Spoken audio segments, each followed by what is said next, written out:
The great hall of the Galactic Council stretched as far as the eye could see. Hundreds of different alien beings sat in floating chairs that moved through the air.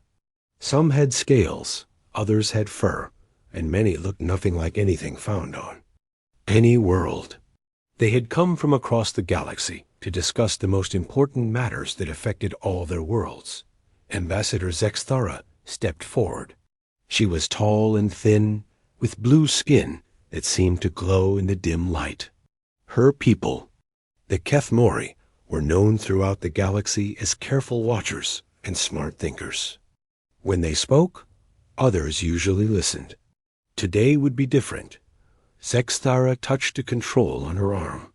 The air above the council filled with images of a small blue and green world. The planet looked peaceful as it spun slowly, showing light. Clouds and vast oceans. Council members, she began, her voice calm but serious. I bring urgent news about a species we have been watching for 50 years. They live on the third planet of a system they call Sol. They call themselves humans. A low buzz of conversation filled the hall. Many council members had never heard of this species.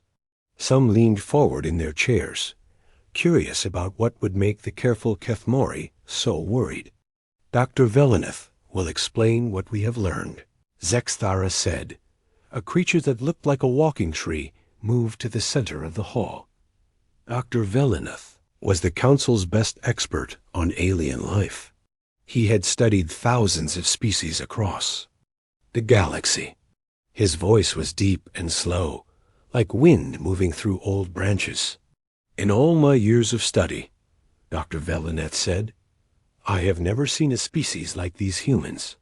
They are dangerous in ways we have never encountered. The hall grew quiet.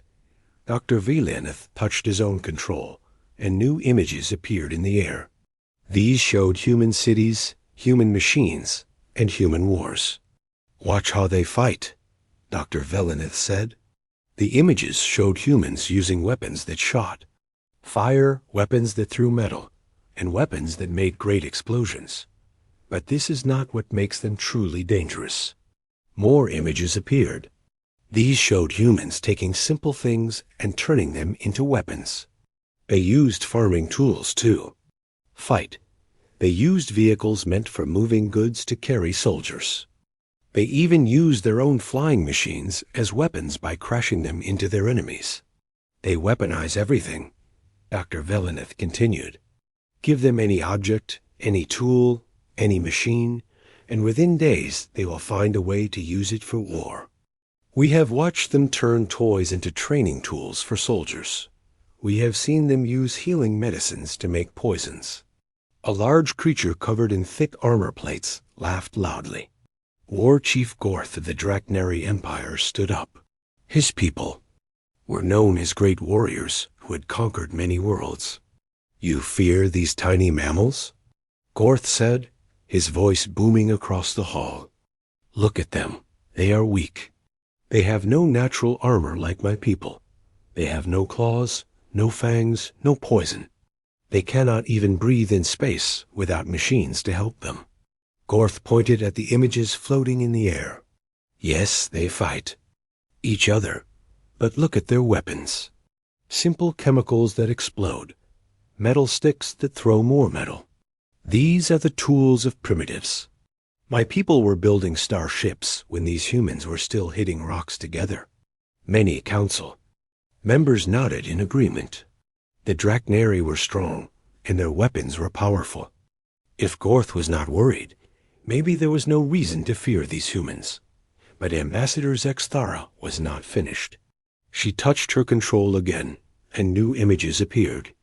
These showed human machines that moved faster each year. They showed human buildings that grew taller and taller. They showed human populations that spread across their entire world in just a few thousand years. War Chief Gorth speaks of their current abilities, Zexthara said. But look at how fast they advance. When we first began watching them, their fastest vehicles could barely fly. Now they send machines to other planets in their system. When we started watching, They fought with simple swords. Now they have weapons. That can destroy entire cities. Dr. Valonov stepped forward again. The rate of their advancement is unprecedented. Most species take millions of years to develop space travel. These humans have gone from ground-bound to space-capable in less than 100 years. At this rate, they will have faster-than-light travel within decades. Another voice spoke up from across the hall. Commerce Lord Yuthmal of the Zentarian Trade Federation was smaller than most beings in the council, but his words carried weight because his people controlled much of the galaxy's trade. Perhaps you see threat where others see opportunity, Yuthmal said. His voice was smooth and careful. Young species often make excellent trading partners. They have raw materials we need. They can provide labor for our factories. If they are as aggressive as you claim, they might even serve as soldiers for hire. That is exactly the problem, Sexthara said, her voice rising with worry. You want to give them access to galactic technology. You want to teach them about other worlds, other species, other ways to make war. Do you not understand what that would mean? She touched her control one more time. The images now showed humans studying, humans learning, humans taking apart machines to understand how they worked. They do not just use technology, she said. They improve it. We have watched them take simple tools and make them better within months. If they gain access to galactic technology, they will not just copy it. They will make it more dangerous. The hall erupted in arguments. Some species supported Zexthara's call for keeping the humans isolated. Others agreed with Gorth that weak primitives posed no real threat. Still others sided with Yuthmal, seeing only profit in contact with a new species. As the council argued, none of them knew that far away, on the small blue world they were discussing, something important was happening. Colonel Jake Morrison stood in a room filled with blinking lights and humming machines. He was a tall man with gray hair and serious eyes. He had spent his whole life serving his country's military, and now he led their most secret project. Dr. Richardson, he called to a woman working at a control panel. Are we ready for the test? Doctor. Amy Richardson looked up from her work. She was younger than the colonel, with short brown hair and eyes that seemed to see everything. She had designed the machines that filled the room, machines that could send messages faster than light itself. All systems are green, Colonel, she said. We're about to make history. She pressed a button. The machines hummed louder. Lights flashed in patterns across dozens of screens. For the first time in human history, a message traveled faster than light, but the test did more than send a message.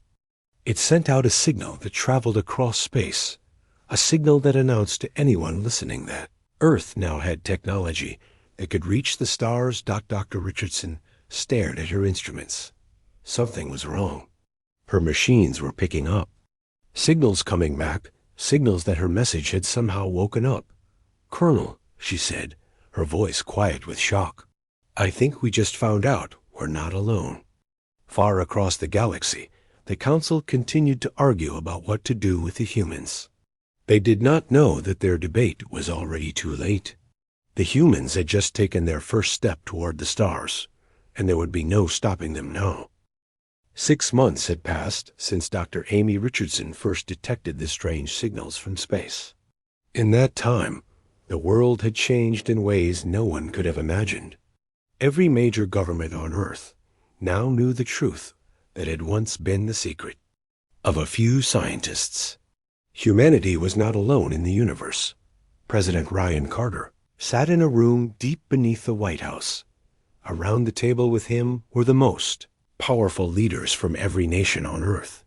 The room was filled with tension as they waited for news from their space monitoring stations. Mr. President, came a voice from the communication device on the table. We have confirmation. The objects we detected 3 days ago have entered our solar system. They are definitely not natural. General Lisa Hayes leaned forward in her chair. She was a small woman, but her voice carried the authority of someone who had spent 30 years in the military. How many ships are we talking about? 15 vessels, General. They are larger than anything we have ever built. The smallest one is bigger than our largest aircraft carrier. Admiral Chris Thompson spoke next. He was an older man with white hair who had commanded naval fleets before taking charge of humanity's new space defense program. What is their position now? They stopped just outside the orbit of Mars, Admiral. They appear to be waiting. President Carter looked around the table at the faces of world leaders who had gathered in this secret meeting. The Chinese premier, the Russian president, the leaders of the European Union, India, Japan, and dozens of other nations. For the first time in human history, the entire world was working together. Dr. Richardson, the president said into his communication device, "Are you monitoring their signals?" Amy's voice came through clearly. She had been working without sleep for 3 days, trying to understand the alien technology. "Yes, Mr. President. They are scanning our planet. They know we are here. I believe they are preparing to make contact." The wait did not last long. Within hours, every television, radio, and internet connection on Earth was interrupted by the same message. The image showed a creature that stood taller than any human. Its skin looked like natural armor, gray and thick. Its eyes were yellow and cold. When it spoke, the words came in perfect English, though the voice sounded harsh and unfriendly. "People of Earth," the creature said, "I am Fleet Captain Vorthak of the Draknari Empire. Your world is now under our control. You will surrender immediately and accept our rule. Any resistance will be met with the complete destruction of your cities." To prove their power, the aliens destroyed 3 satellites orbiting Earth. Explosions could be seen from the ground as bright flashes in the night sky. Then they destroyed an unmanned space station that had been built by several countries working together. The message was clear. The aliens had weapons that could easily destroy anything humans had built, but something unexpected happened. Instead of fear and panic, the alien demonstration created something else entirely. It made humans angry. In the secret meeting room, President Carter stood up. "General Hayes, what is the status of our military forces?" "All branches are at maximum readiness, Mr. President. Army, Navy, Air Force, Marines, and Space Command are prepared to fight." "Admiral Thompson, can our space assets engage the enemy?" The Admiral nodded grimly.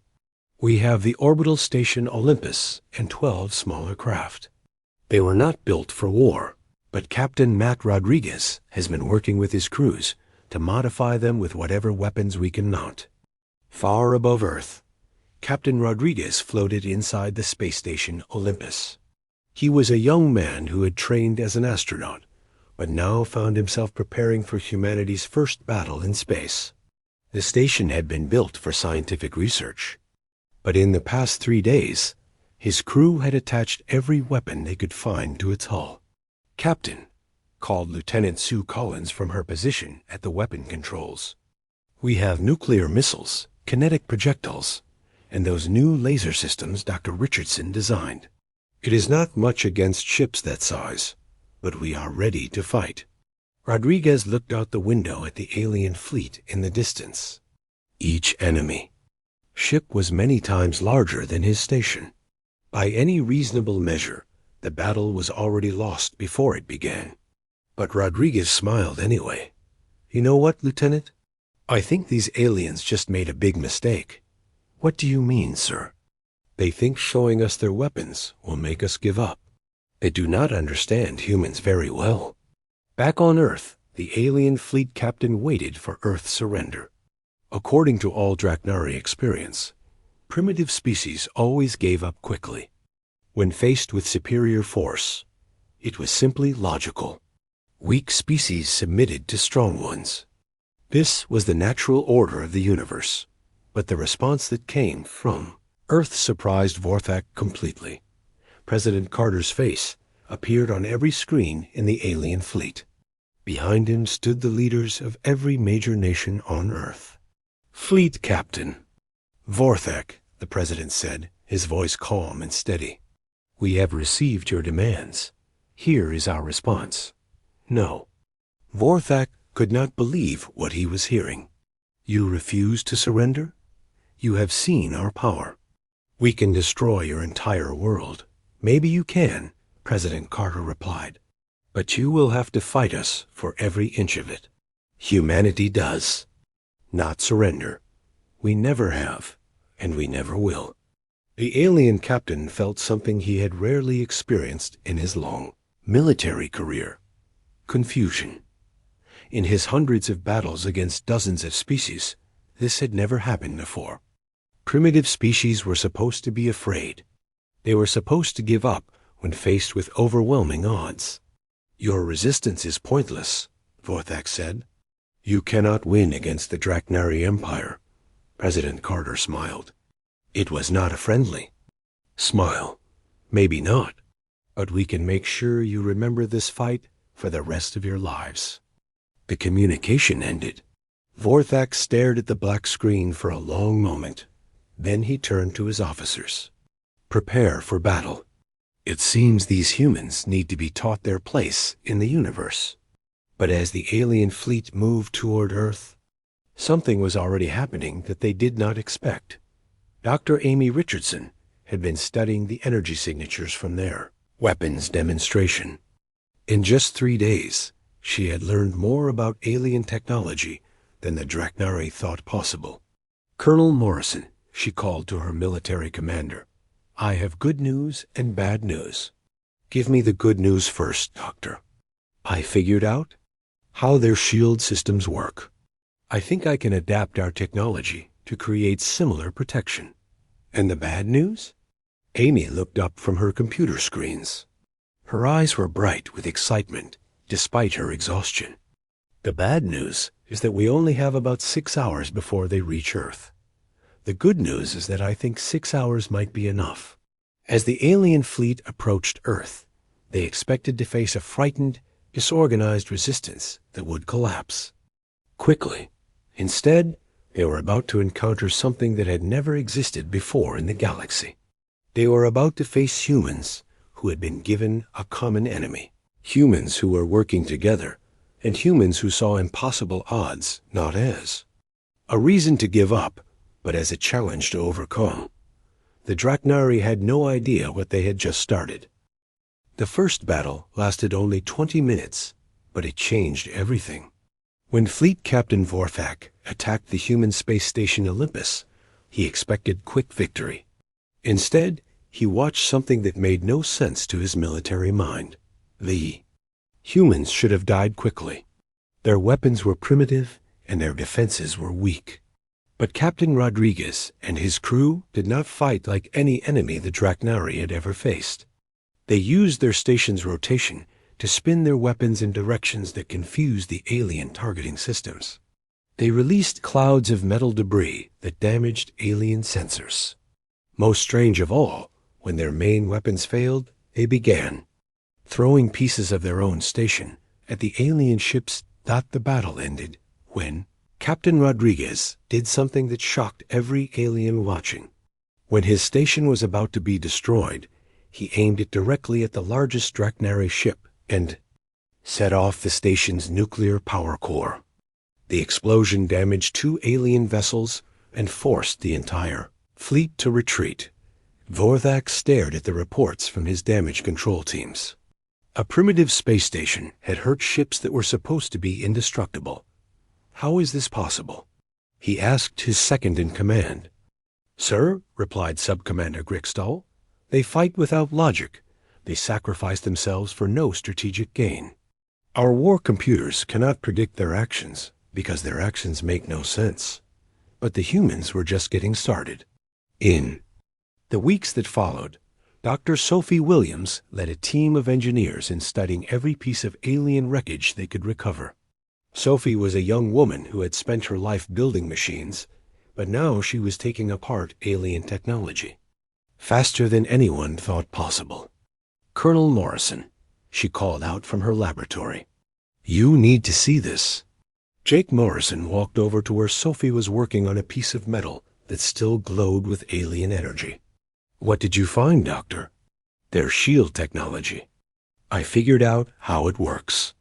Sophie pointed to a complex diagram on her computer screen. "It creates a field that deflects energy weapons and slows down physical projectiles. But look at this." She touched her screen, and the diagram changed. The field has weak points. If we hit it with multiple attacks from different angles at exactly the same time, it fails completely. Within days, every human weapon was being modified, based on Sophie's discoveries. But the humans did not stop at copying alien technology. They improved it. Captain Ben Foster commanded what had once been a civilian mining ship called the Iron Will. In the past month, his crew had attached every weapon they could find to its hull. The ship looked like a flying scrapyard, but it was more dangerous than anything in the human fleet. "Captain," called his weapons officer, Lieutenant Sam Parker, "we have a Draknari patrol ship approaching. Should we retreat?" Foster smiled. His ship was smaller than a Draknari fighter, but he had learned something important about alien thinking. They expected enemies to behave in predictable ways. "No, Lieutenant. Let's teach them something new." The Draknari patrol ship detected the human vessel and immediately moved to attack. The alien captain expected the primitive ship to either run away or surrender. Instead, Foster's ship did something completely unexpected. It flew directly toward the alien vessel, firing everything it had. The Draknari shields deflected most of the human weapons, but Foster was not trying to destroy the alien ship with his guns. While the aliens focused on his weapons fire, Foster's ship released dozens of small objects that looked like space junk. The alien captain ignored the debris. It could not possibly damage his powerful ship. But the objects were not debris. They were nuclear mines that Dr. Amy Richardson had designed to look harmless until they were activated. The explosions that followed destroyed the Draknari patrol ship completely. Foster's victory was the first time a human ship had defeated an alien vessel in single combat. The news spread across Earth in hours, and human morale soared. But for Fleet Captain Vorthek, the news was terrifying. He had lost ships to humans who should not have been able to fight at all. Even worse, his reports to Draknari High Command were being dismissed as impossible. "Sir," came the voice of his communications officer, "High Command says your reports contain errors. They want you to explain how primitive mammals destroyed 3 of our ships." Vorthek felt anger burning in his chest. "Tell High Command that these humans are not primitive. They adapt faster than any species we have encountered. They learn from every battle and become more dangerous." Agent Kate Brooks worked in a secret facility beneath the mountains of Colorado. Her job was to gather intelligence about the alien invaders, and what she had learned frightened her more than any battle report. "Dr. Richardson," she said into her secure communication device, "I have been studying the alien transmissions we intercepted. They are not just a small invasion force." Amy's voice came through the speaker. "What do you mean, Agent Brooks?" "The Draknari Empire has thousands of ships and controls hundreds of planets. This fleet we are fighting is just a tiny part of their military. When they decide to send their main force, we will face enemies beyond counting." Amy was quiet for a moment. Then she spoke with determination in her voice. "Then we better make sure we are ready for them." Across the Earth, human factories that had once built cars were now building weapons. Scientists who had once studied peaceful uses for technology were now creating new ways to fight. Most importantly, humans were learning to fight together in ways they never had before. Dr. Amy Richardson stood in her expanded laboratory, now filled with recovered alien technology. She had teams working around the clock to understand and improve every piece of equipment they captured. But her greatest discovery was not about alien machines. It was about human nature. "Colonel Morrison," she said, "I think I understand why the aliens are so confused by our tactics." "Explain it to me, Doctor." "They fight like machines. They follow patterns and rules that have worked for thousands of years. When something unexpected happens, they do not know how to respond quickly." Morrison nodded. "And humans?" Amy smiled. "Humans treat every problem as a puzzle to solve. When our old methods do not work, we invent new ones. When they adapt to our tactics, we change our tactics. They cannot predict what we will do, because we do not even know what we will do until we do it." Far from Earth, other alien species were beginning to notice the strange reports coming from the Sol system. The Zentarian Trade Federation sent scout ships to observe the conflict. What they saw made them question everything they thought they knew about primitive species. Commerce. Lord Ythmal studied the reports with growing alarm. "These humans have gone from ground-bound primitives to space-fighting force in less than a year. At this rate of advancement, they will surpass our own technology within decades." Meanwhile, the Draknari Empire was learning a harsh lesson about human determination. Every attack they made was met with stronger resistance. Every tactic they used was countered with something they had never seen before.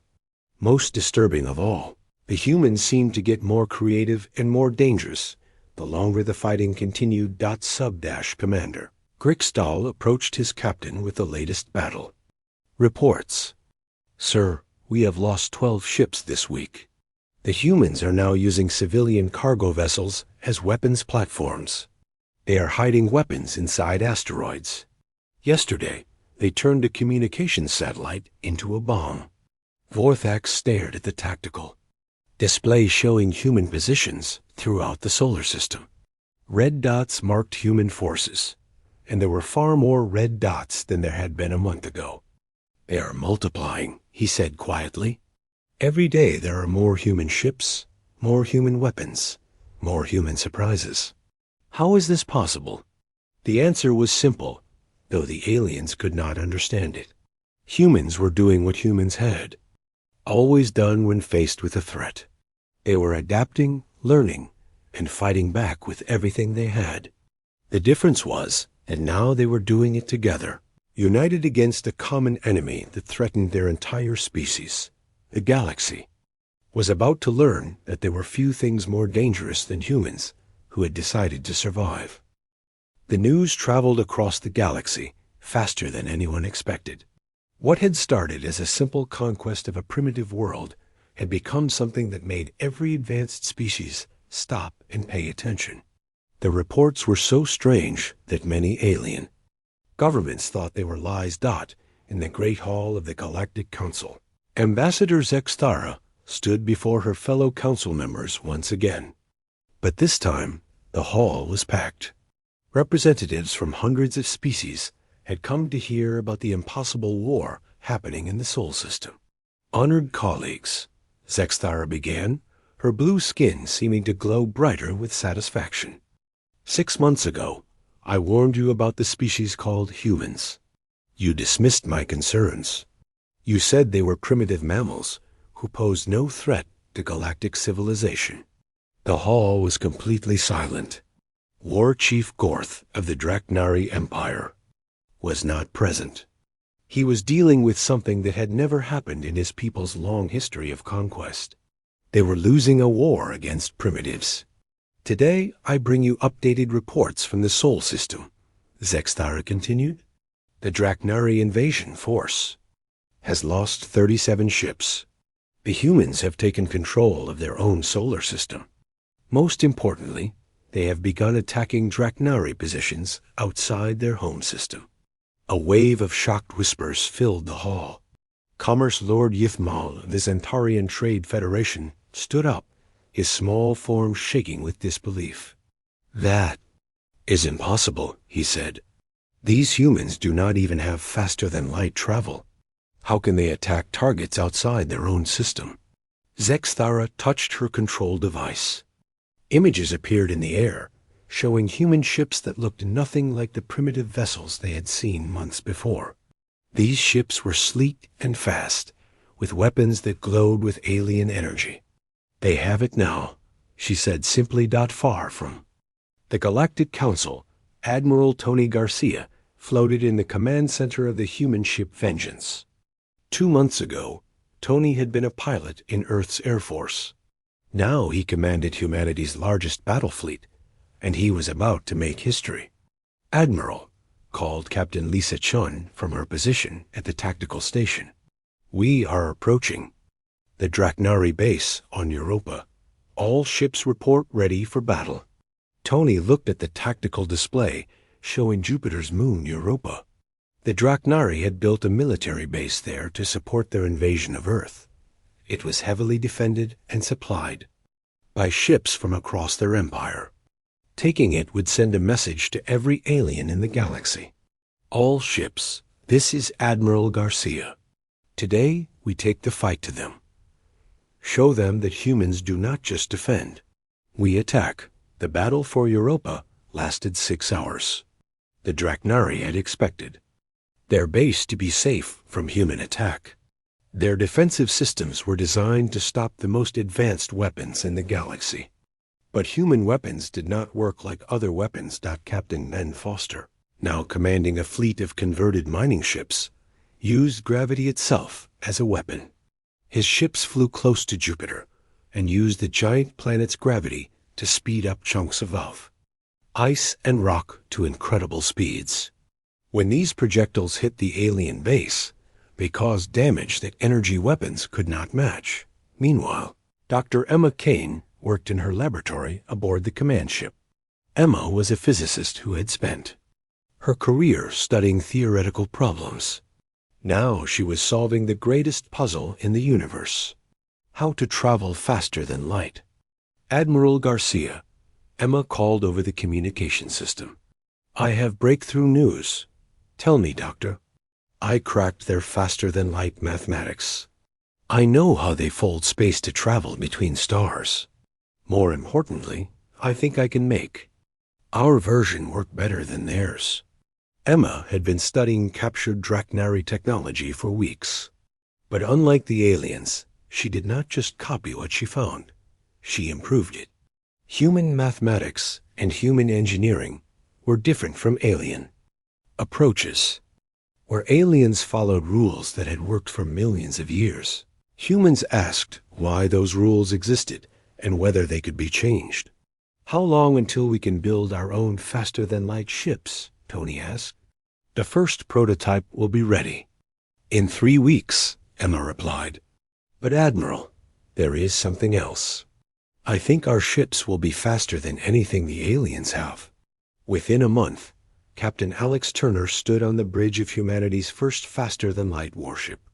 The ship was called Defiance, and it was about to prove that humans could take the war to alien territory.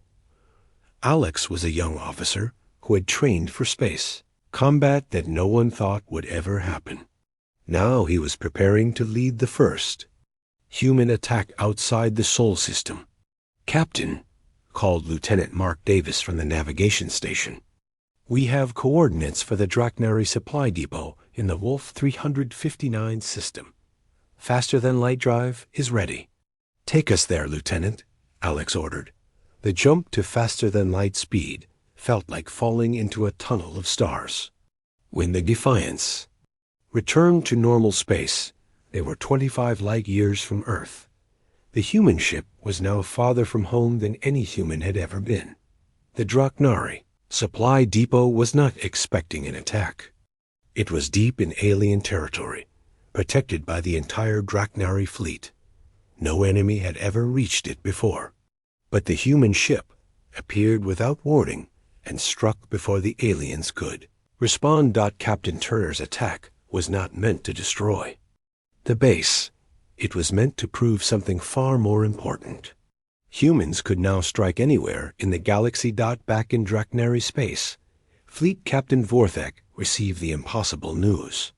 A human ship had attacked a supply depot that was supposed to be unreachable. The implications terrified him. Sub-Commander Grixtel, he called to his second-in-command. Send an urgent message to High Command. Request immediate authorization to use planet-killer weapons against the human homeworld. Grixtal looked shocked. Sir, those weapons have not been used in over 1,000 years.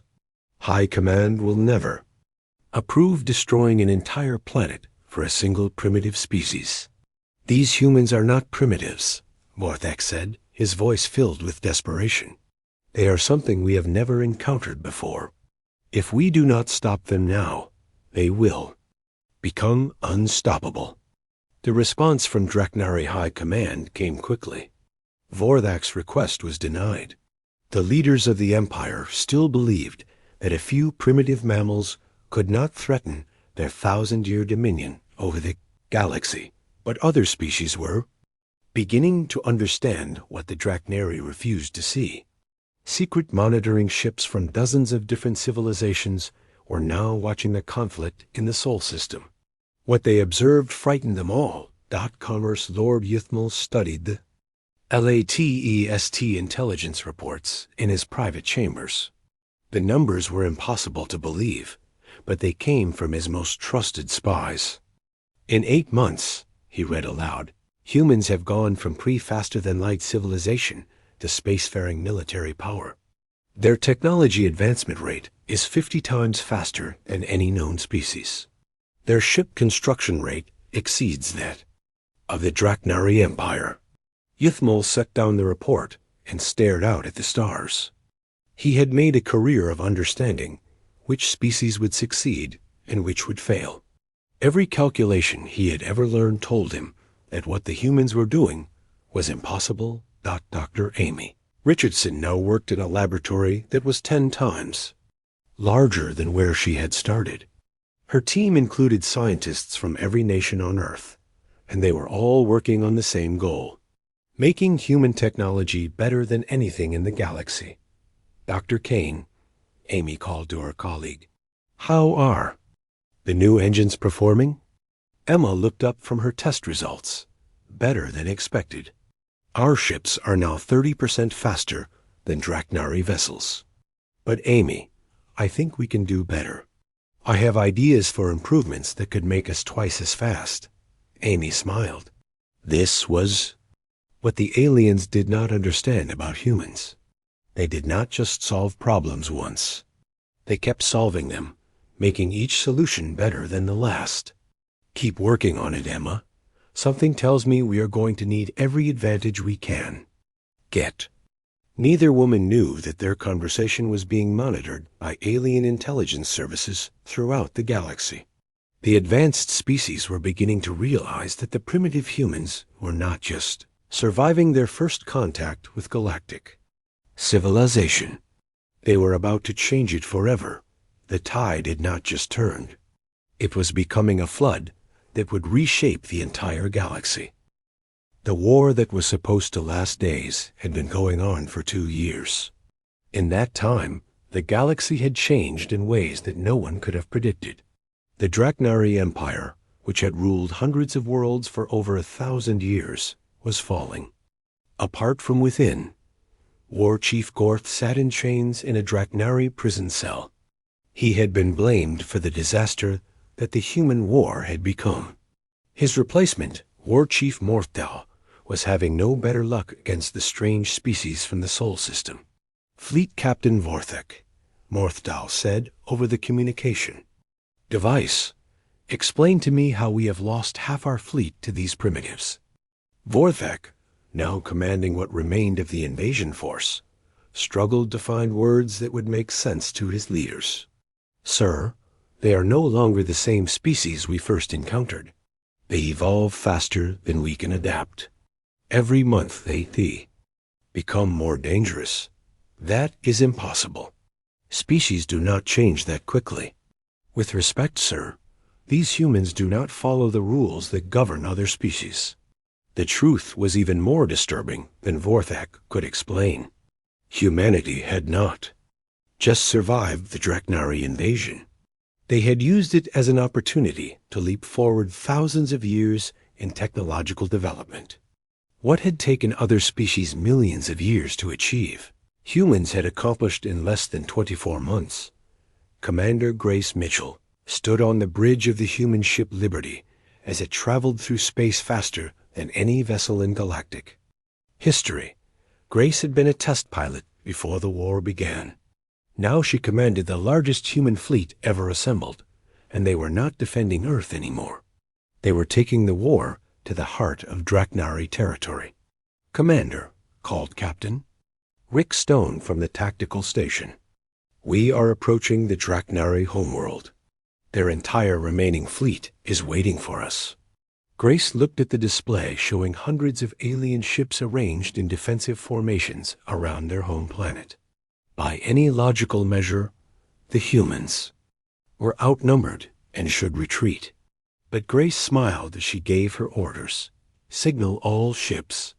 Begin the final attack." The battle for the Draknari homeworld was unlike anything the galaxy had ever seen. The alien defenders fought with the desperation of a species facing extinction. But the human attackers fought with something even more powerful. They fought with the confidence of a species that had learned it could overcome any challenge. Dr. Amy Richardson, now serving as the chief science officer for the human fleet, watched from the command ship as human vessels moved through space like nothing the aliens had ever encountered. The ships could change direction instantly, accelerate to incredible speeds, and fire weapons that seemed to bend the laws of physics. "Commander Mitchell," Amy called over the communication system, "I am detecting massive power buildups on the planet's surface. They are preparing to activate some kind of planetary defense system. Can you counter it, Doctor?" Amy looked at her instruments and smiled. "I already have. I figured out how their system works and designed a way to turn it off remotely, the benefits of studying their technology for 2 years." But as the human fleet approached the Draknari homeworld, something unexpected happened. Instead of demanding surrender, Commander Mitchell opened communications with the planet. "People of Draknos," Grace said, her voice being broadcast to every Draknari on their homeworld, "we have come not to destroy you, but to offer you a choice." The Draknari leaders were confused.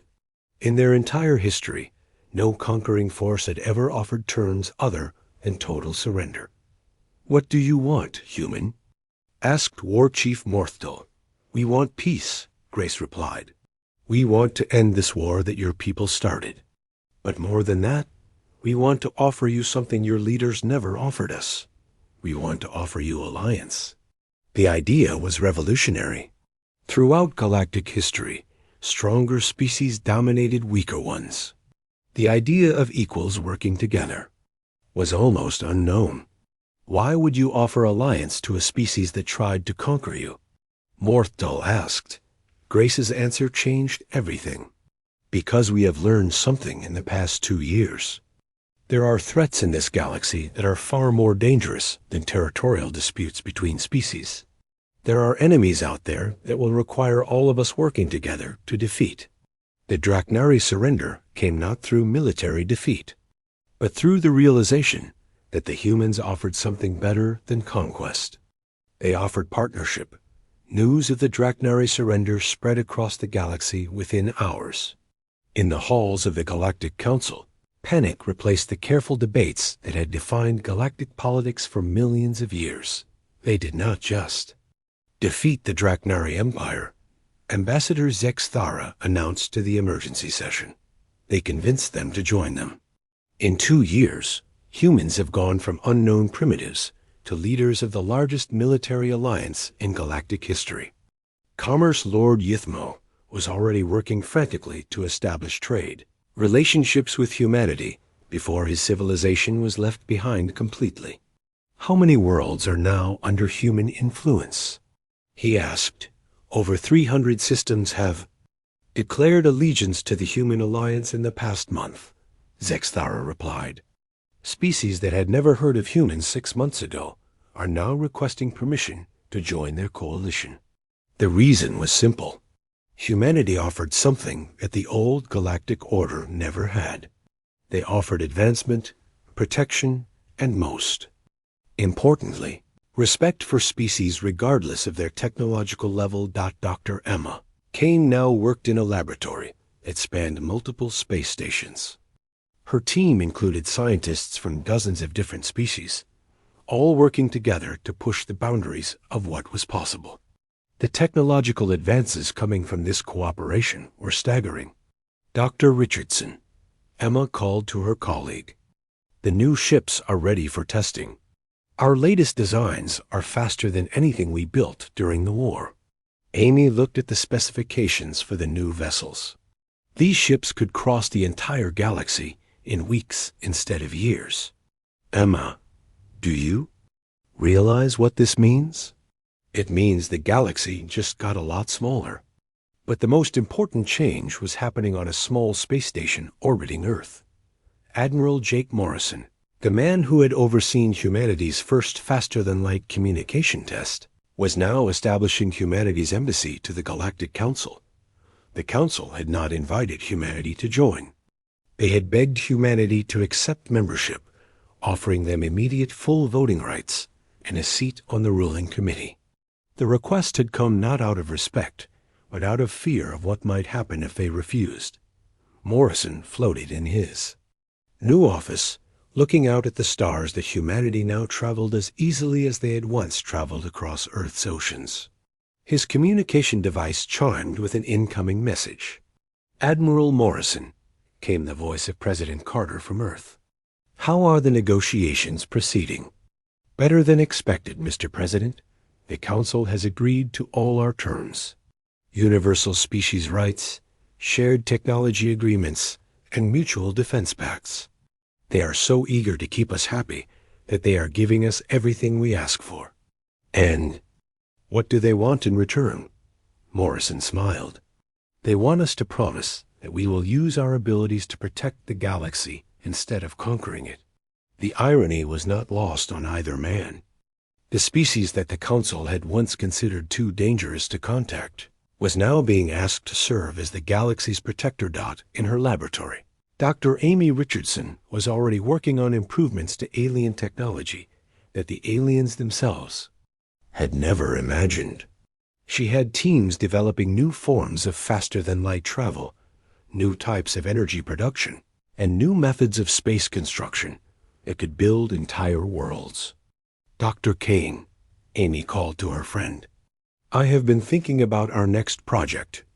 What do you have in mind?" Amy pointed to a star map showing the entire galaxy. "I want to build a ship that can reach other galaxies.